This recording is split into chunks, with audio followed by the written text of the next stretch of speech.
Hello guys, welcome to English education students. आज हम पढ़ने वाले हैं क्लास 10th से इकोनॉमिक्स के सेकंड चैप्टर को। चैप्टर का नाम है सेक्टर्स ऑफ इंडियन इकोनॉमी और यहाँ पर आज हम शॉर्ट क्वेश्चन को पढ़ेंगे। इससे पहले हमने वेरी शॉर्ट एमसीक्यूज और चैप्टर की समरी को रीड कर लिया है। अगर आपने नहीं पढ़ा है तो डिस्क्रिप्शन बॉक्स में आपको लिंक मिल जाएगा, वहाँ से आप रीड कर सकते हैं।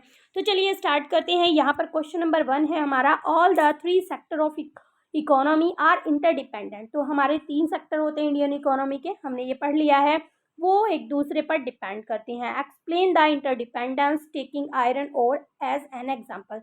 तो हमें यहाँ पर आयरन ओर के एक एग्जाम्पल को लेकर उनकी इंडिपेंडेंस को एक्सप्लेन करना है, इंटर इंडिपेंडेंस को एक्सप्लेन करना है कि किस तरह से वो एक दूसरे पर डिपेंड करते हैं।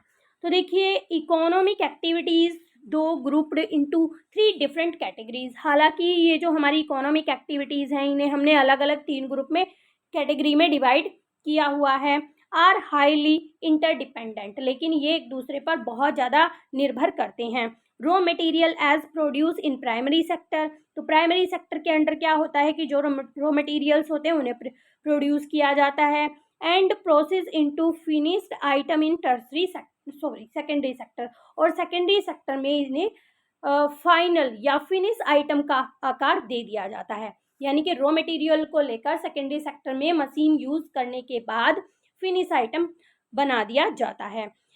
Assistance is provide by tertiary sector to these 2 activities. और इन दोनों एक्टिविटीज की मदद करने के लिए काम करता है टर्सरी सेक्टर। तो किस तरह से मदद करता है, तो देखिए यहाँ पर इट इज एक्सट्रैक्टेड, यहाँ पर आयरन ओर की बात की जा रही है, उसको निकाला जाता है माइनिंग करके, विच इज प्राइमरी एक्टिविटी, जो एक प्राइमरी एक्टिविटीज है। Then it is transported to industries for making pig iron and steel in iron and steel plant. तो देखिए, फिर उसको ट्रांसपोर्ट किया जाता है इंडस्ट्रीज में, यानी कि मशीनों से उसे फिर जो है दूसरा आकार दिया जाता है। तो यहाँ पर बताया गया है कि फिर उसे ट्रांसपोर्ट किया जाता है पिग आयरन में और स्टील आयरन में कन्वर्ट करने के लिए उसे स्टील प्लांट में लेकर जाया जाता है, which is a secondary sector. और ये जो काम किया जाता है ना मशीन से, उसे दूसरा आकार दिया जाता है, सेकेंडरी एक्टिविटीज में आता है। Transportation and finance services are provided to these 2 sectors by tertiary sector. अब ट्रांसपोर्टेशन का काम और फाइनेंस सर्विसेज का काम इन दोनों सेक्टर्स को कौन देता है, टर्सरी सेक्टर देता है। तो इस तरह से ये तीनों आपस में एक दूसरे से जुड़े हुए हैं।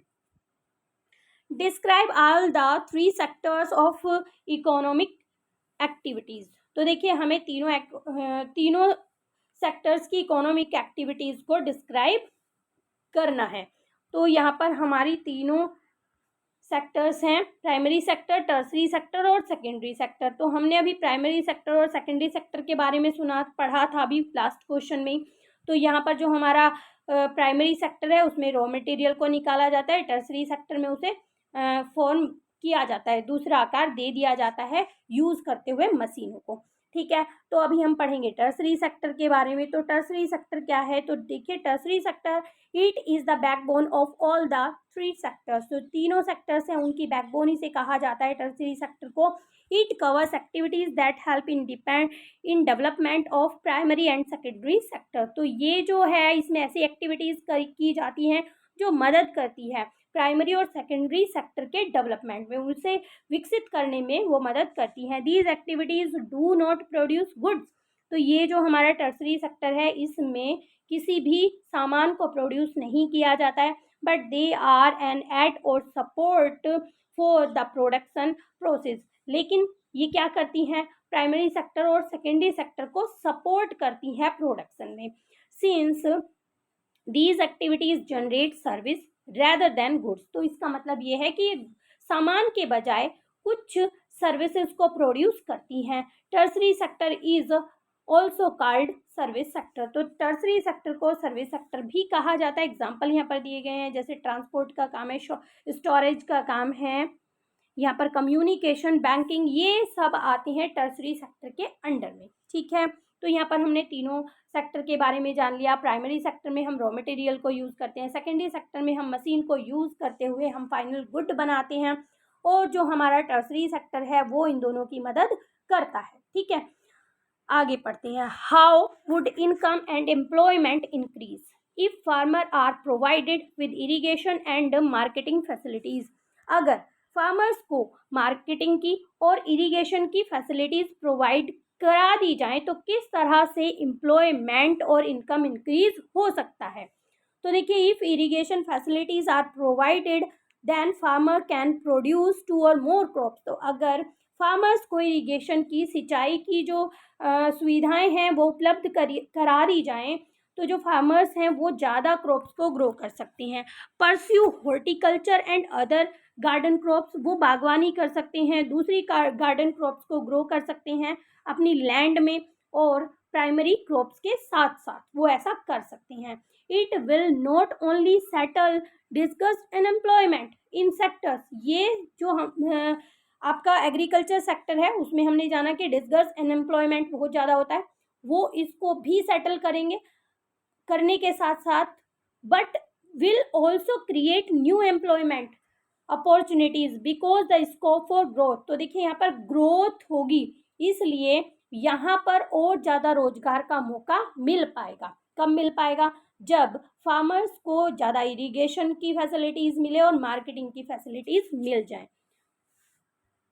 Market facilitation will boost the motivation in farming sector. अब अगर मार्केटिंग की फैसिलिटीज मिलेंगी तो फार्मिंग सेक्टर को मोटिवेशन मिलेगा, वो आगे बढ़कर काम करेंगे। Farmers can sell their products in market. जो फार्मर्स हैं वो अपने सामान को मार्केट में सेल कर पाएंगे easily, and will motivated to produce more for more earning. और वो मोटिवेटेड भी होंगे, ज़्यादा से ज़्यादा अर्निंग करने के लिए वो मोटिवेटेड भी होंगे। It will also engage the extra worker. और अगर ऐसा होगा तो वो एक्स्ट्रा वर्कर्स को अपने काम में एंगेज करेंगे, जिससे जो छिपी हुई बेरोजगारी है वो बहुत ज़्यादा कम होगी। मार्केटिंग में काम करेंगे वो, and give them opportunities for full employment. और पूरा रोजगार उन्हें मिलेगा वहाँ पर। Market facilitation will also give extra earning to farmers during their free time. जब भी फार्मर्स को का फ्री टाइम होता है तो इससे क्या होगा, अगर मार्केट की फैसिलिटीज़ उन्हें मिल जाएगी तो वो फ्री टाइम में भी एक्स्ट्रा अर्निंग कर पाएंगे।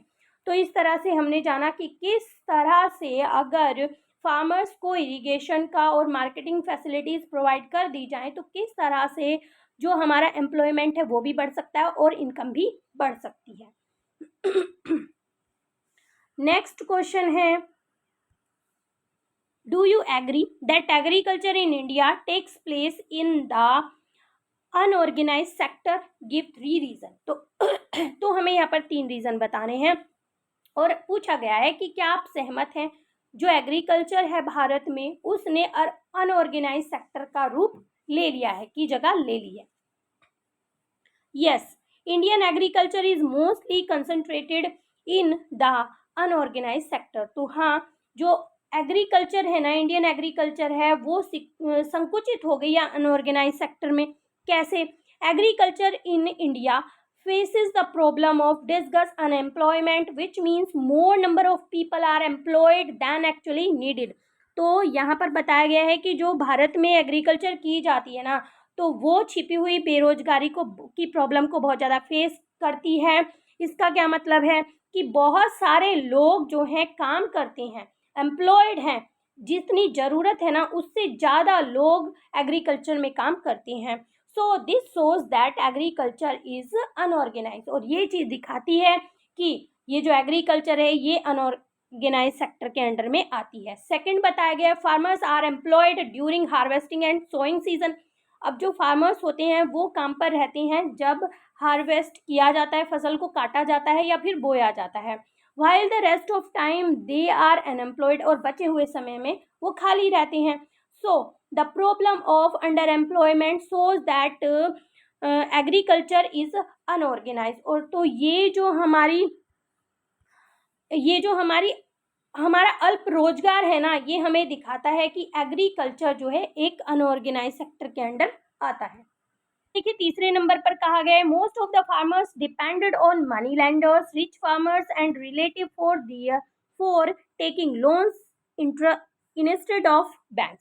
तो जो फार्मर्स होते हैं, अधिकतर फार्मर्स जो हैं वो मनी लैंडर्स पर निर्भर रहते हैं, अमीर किसानों पर निर्भर रहते हैं, अपने रिश्तेदारों पर निर्भर रहते हैं, वो बैंक से लोन लेने के बजाय अपने रिश्तेदारों से या अमीर फार्मर से या मनी लेंडर से उधार लेते हैं, लोन लेते हैं।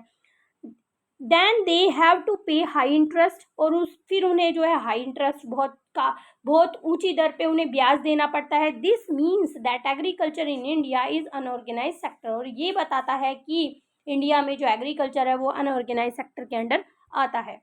नेक्स्ट क्वेश्चन है, how can employment opportunities be generated in the tourism and information technology sector. तो किस तरह से, how can employment opportunities be generate, किस तरह से रोजगार के मौके जनरेट किए जा सकते हैं टूरिज्म में और इंफॉर्मेशन टेक्नोलॉजी सेक्टर में। तो इंफॉर्मेशन टेक्नोलॉजी सेक्टर में और टूरिज्म में किस तरह से रोजगार के मौके मिल सकते हैं, कैसे उन्हें जनरेट किया जा सकता है, तो जानते हैं। The government must promote business as tourism help a lot of Indian states and their artisan to earn recognition and income। तो जो गवर्नमेंट है ना उसे बढ़ावा देना चाहिए टूरिज्म के बिजनेस को, और a lot of Indian states, जो इंडियन स्टेट्स हैं और वहाँ पर जो रहने वाले आर्टिस्ट हैं, जिससे वो अपनी पहचान बना सकें और अपनी इनकम को बढ़ा सकें। तो इस तरह से गवर्नमेंट को जो है प्रमोशन करना चाहिए टूरिज्म के बिजनेस को। तो देखिए यहाँ पर बताया गया है नंबर 2 पर, tourist place, hotels, roads etcetera infrastructure should be prepared for attracting more tourist. तो देखिए ज़्यादा से ज़्यादा टूरिस्ट को अपनी तरफ आकर्षित करने के लिए टूरिस्ट प्लेस बनाने चाहिए, होटल बनाने चाहिए, रोड बनानी चाहिए, और बहुत सारी ऐसे इंफ्रास्ट्रक्चर खड़े करने चाहिए जो टूरिस्ट को अपनी तरफ आकर्षित कर सकें। आगे बताया है, government should frame policies for providing job opportunities in IT sector like BPO. तो ठीक है, यहाँ पर बताया गया है गवर्नमेंट को क्या करना चाहिए, पॉलिसीज बनानी चाहिए, ठीक है, जिससे कि लोगों को जॉब का मौका मिल सके आईटी सेक्टर में और बीपीओ जैसी जगह पर। ठीक है, आगे देखते हैं नंबर 4 बताया गया है, tourism in IT sector, tourism and IT sector at present also is blooming in India which are providing more job opportunities to younger generation artist etcetera. तो जो टूरिज्म है और आईटी सेक्टर है, आईटी सेक्टर हमने अभी ऊपर पढ़ा information technology, ठीक है। तो यहाँ पर जो टूरिज्म है और आईटी सेक्टर है, प्रेजेंट की बात की जा रही है, वो बहुत ज़्यादा पनप रही है, बहुत ज़्यादा बढ़ रही है इंडिया में, और जिससे क्या हो रहा है, बहुत ज़्यादा जॉब के मौके मिल रहे हैं यंग जनरेशन को और आर्टिस्ट को। आगे पढ़ते हैं, what are the basic services. Basic services क्या हैं, who take responsibilities for these services in the developing country, और कौन इन सर्विसेज की जिम्मेदारी लेता है डेवलपिंग कंट्री में, जो देश विकास कर रहे हैं, विकासशील देशों में कौन इसकी जिम्मेदारी को लेता है।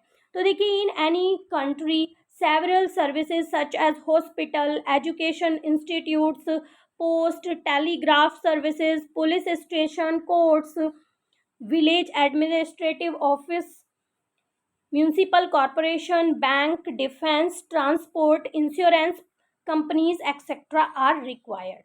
तो देखिए, किसी भी कंट्री को चलाने के लिए कंट्री में बहुत सारी सर्विस की बहुत ज़्यादा ज़रूरत होती है, जैसे हॉस्पिटल की ज़रूरत होती है, इन्हें मुझे हिंदी में एक्सप्लेन करने की ज़रूरत नहीं है, इनके बारे में आप सभी जानते होंगे, और एजुकेशनल इंस्टीट्यूशन बनाने की ज़रूरत है, और इन सब चीज़ों की ज़रूरत होती है, बैंक की ज़रूरत है, इंश्योरेंस कंपनीज़ की ज़रूरत है, ट्रांसपोर्ट की, ये तो आजकल बहुत ही आम सर्विस हो गई हैं, जिससे कि बहुत ज़्यादा विकासशील कंट्रीज़ को ज़रूरत होती है। ये जो सभी हमने अभी सर्विस पढ़ी, जैसे हॉस्पिटल है, एजुकेशनल इंस्टीट्यूशन है, ये सारी चीज़ें जो हैं, ये सारी चीज़ें बेसिक सर्विस कहलाती हैं। In developing countries the government has to take the responsibilities for provision of these services, और जो हमारे विकासशील देश है ना, उसकी सरकार जिम्मेदारी लेती है इन सभी सर्विसेज का प्रोविज़न करने के लिए, इन सारी सर्विसेज को प्रोवाइड करने की रिस्पॉन्सिबिलिटी गवर्नमेंट लेती है। आगे पढ़ते हैं। यहाँ पर एक एग्जाम्पल दिया गया है, Karan and Keshav are both working as creative heads. तो वो दोनों एक क्रिएटिव हेड्स के रूप में काम करते हैं। Karan is working in DD National, Karan जो है काम करता है डीडी नेशनल पर, while Keshav is employed in Evergreen Television, जबकि जो केशव है वो काम करता है एवरग्रीन टेलीविजन पर। ये चैनल के नाम दिए गए हैं। Find out the different sector in which they employed, तो हमें बताना है कि वो डिफरेंट सेक्टर में जो है एम्प्लॉयड हैं, तो हमें बताना है कि कौन से सेक्टर में वो एम्प्लॉयड हैं। ओके, तो देखिए both Karan and Keshav are employed in tertiary sector, ये तो साफ सी बात है कि वो टर्सरी सेक्टर में एम्प्लॉयड है, क्योंकि ये सारी चीज़ें जो है टर्सरी सेक्टर के अंडर ही आती हैं। Because they are providing services, क्योंकि वो जो है सर्विस दे रहे हैं एक कंपनी को, in while they are employed, जिस in which they are employed, जिसमें वो काम करते हैं उस कंपनी को वो सर्विस दे रहे हैं। Karan is employed in public sector, अब यहाँ पर अलग अलग सेक्टर बताया गया है कि करण जो है वो पब्लिक सेक्टर में काम करता है। Because DD national is on by government, क्योंकि जो डीडी नेशनल चैनल है वो गवर्नमेंट का है। Keshav is working in private sector, जबकि केशव जो एक प्राइवेट सेक्टर में काम करता है, क्योंकि जो ग्रीन टेलीविज़न है वो किसी भी एक इंडिविजुअल पर्सन का है, या फिर वो एक ग्रुप ऑफ इंडिविजुअल का हो सकता है, कुछ लोगों का हो सकता है। ठीक है, तो इसलिए वो एक करता है पब्लिक सेक्टर में और एक प्राइवेट सेक्टर में काम करता है। Public sector companies are mostly organise as they followed all rules and regulations, तो जितने भी हमारी पब्लिक सेक्टर की कंपनीज होती हैं वो सभी रूल्स और रेगुलेशंस को फॉलो करती हैं। So Karan is working in an organise sector, इसलिए जो करण है वो एक ऑर्गेनाइज सेक्टर में काम करता है, यानी कि कहा जा रहा है जो पब्लिक सेक्टर होते हैं वो ऑर्गेनाइज सेक्टर होते हैं। ठीक है, जबकि जो केशव है वो एक अनऑर्गेनाइज सेक्टर में काम कर रहा है। अब यहाँ पर हमें पता लगा जितने भी प्राइवेट सेक्टर होते हैं वो अनऑर्गेनाइज सेक्टर होते हैं। This means he may not be working in proper condition, इसका ये मतलब है कि जो केशव है ना वो, इसका ये मतलब है कि this means he may not be working in proper condition, वो सही कंडीशन में काम नहीं कर रहा है। हैज़ लॉन्ग वर्क आवर्स, उसे ज़्यादा समय तक काम करना पड़ता है, ज़्यादा घंटों तक काम करना पड़ता है। एंड नो जॉब सिक्योरिटी, और उसकी जॉब की भी कोई सिक्योरिटी नहीं है, क्योंकि हमने पढ़ा था चैप्टर में अनऑर्गेनाइज सेक्टर में ऐसा ही कुछ होता है। तो नेक्स्ट क्वेश्चन पढ़ते हैं। यहाँ पर क्वेश्चन है other than agriculture in which sector can under employment ओकर, तो यहाँ पर अंडर एम्प्लॉयमेंट यानी कि अल्प रोजगार, तो एग्रीकल्चर के अलावा कौन सा सेक्टर है जिसमें अल्प रोजगार है। ठीक है, देखते हैं। Under employment can also happen in other sector, तो अंडर एम्प्लॉयमेंट जो है दूसरे सेक्टर्स में भी देखने के लिए मिलता है, एग्रीकल्चर से अलग दूसरे सेक्टर में पाया जाता है। जैसे कि there are thousand of casual workers, हजारों कैजुअल वर्कर होते हैं, हर रोज काम करने वाले वर्कर्स होते हैं। In the service sector in urban areas, जो अर्बन एरियाज में देखे जाते हैं। Who search for daily employment, जो हर रोज एम्प्लॉयमेंट की तलाश में निकलते हैं। They are employed as painter, plumber, repair person and other doing odd job, तो इसी तरह के कुछ और भी लोग होते हैं इसी तरह के काम करते हैं, जैसे कि पेंटर है, प्लम्बर है, रिपेयर पर्सन है, और भी ऐसी कुछ और जॉब्स होती हैं जो वो करते हैं, हर रोज ये उस काम को करते हैं। तो देखिए many of them do not find work every day, तो उनमें से हर किसी को हर रोज काम नहीं मिलता है। We also see other people of the service sector on the street pushing a cart, हम देखते हैं कि सर्विस सेक्टर के अंडर में ये भी लोग आते हैं जो कार्ट को पुश करते हैं। और selling something where they may spend the whole day but earn very little, जहाँ पर वो अपना पूरा दिन लगा देते हैं और वो बहुत कम कमा पाते हैं। They are doing this job because they do not have better opportunities, वो इस काम को इसलिए कर रहे हैं क्योंकि उनके पास और अच्छा कोई काम इसके अलावा नहीं है। तो आगे देखते हैं। नेक्स्ट क्वेश्चन है हमारा, worker are exploited in unorganise sector, जो आपके अनऑर्गेनाइज सेक्टर हैं, अभी पढ़ा था हमने अनऑर्गेनाइज सेक्टर क्या होते हैं, जो पब्लिक सेक्टर होते हैं। ठीक है, इन इंडिया तो जो वर्कर्स हैं उनका शोषण किया जाता है अनऑर्गेनाइज सेक्टर में, भारत की बात की जा रही है। Support the statement with suitable example, हमें इस स्टेटमेंट को सपोर्ट करना है एक सही एग्जाम्पल देकर। तो देखिए, worker are really exploited in unorganise sector in India, Bharat में जितने भी अनऑर्गेनाइज सेक्टर हैं उनमें इन वर्कर्स का शोषण किया जाता है। तो यहाँ पर हम देखेंगे कौन कौन सी प्रॉब्लम उन्हें फेस करनी होती है। Low salary, long working hour, temporary job, no facilities and benefit. तो ये 4 जो चीज़ें हैं उन्हें फेस करनी होती है। तो बताया यहाँ पर ये गया है कि अनऑर्गेनाइज सेक्टर में जो हर रोज़ उन्हें वेजेस दिया जाता है वो minimum wage, national minimum wage से काफ़ी कम दिया जाता है, और ये सर्वे हुआ है 2004-05 में। ठीक है, अब कहा जा रहा है लॉन्ग वर्किंग आवर्स, तो ज़्यादा घंटों तक उनसे काम करवाया जाता है। In most construction site laborers have to work for a time spread over 9 to 10 hours in a day। तो एक दिन में उन्हें 9 से 10 घंटों तक काम करना पड़ता है, जो कि वर्किंग आवर ज़्यादा है। आगे बताया गया है टेम्परेरी जॉब होती है उनकी। On an average a farm labourer find employment for less than 200 days in a year. तो एक साल में उसे 200 दिन से भी कम दिन में एम्प्लॉयमेंट मिलता है, रोजगार मिलता है। तो उनकी जॉब जो है टेम्परेरी नहीं होती है, कभी ज़्यादा काम मिलता है, कभी कम भी मिल जाता है और कभी नहीं भी मिलता है। आगे बताया गया है नो फैसिलिटीज़ एंड बेनिफिट्स, कोई भी सुविधा या फिर कोई भी लाभ उन्हें वहाँ पर नहीं मिलता है। Many construction companies do not provide adequate security at work site. तो बहुत सारी कंपनीज ऐसी हैं जो कोई भी सिक्योरिटी उपलब्ध नहीं कराती हैं वर्क साइट पर, due to which workers face risk of working and unsafe environment. इस यही कारण है कि जो वर्कर्स हैं ना वो रिस्क उठाते हैं वहाँ पर, और अनसेफ एनवायरनमेंट में, माहौल में, ऐसे माहौल में काम करते हैं जो उनके लिए सेफ नहीं है। तो हमारा नेक्स्ट क्वेश्चन है explain the objective of implementing the MNREGA 2005। तो देखिए, मनरेगा को लागू करने का उद्देश्य है जो उसे हमें डिस्क्राइब करना है, एक्सप्लेन करना है। तो यहाँ पर बताया गया है its main objective was to provide employment to the unemployed. तो इसका जो मेन ऑब्जेक्टिव था, मुख्य उद्देश्य था, वो ये था कि जितने भी अनएम्प्लॉयड पर्सन हैं उन्हें रोजगार दिया जाए। तो पढ़ते हैं according to MNREGA all those who are able to and are in need of work would be generated 100 days of employment in a year by the government। तो यहाँ पर ये जो मनरेगा है इसमें था कि जो लोग काम करने के लायक हैं और उन्हें ज़रूरत है काम की, तो उन्हें गारंटी दी जाती थी कि दी जाती है कि तुम्हें 100 दिन का काम दिया जाएगा, रोजगार दिया जाएगा एक साल में। ठीक है, आगे कंडीशन भी दी गई है, अगर गवर्नमेंट जो है फेल हो जाती है अपने कर्तव्य को पूरा करने में, उन्हें एम्प्लॉयमेंट नहीं प्रोवाइड कराती है, तो उन्हें जो है इसके बदले भत्ता दिया जाता है उन लोगों को जो इसमें इन्वॉल्व है। तो उन सब लोगों को इसके लिए भत्ता दिया जाता है। तो ये आपका मनरेगा है।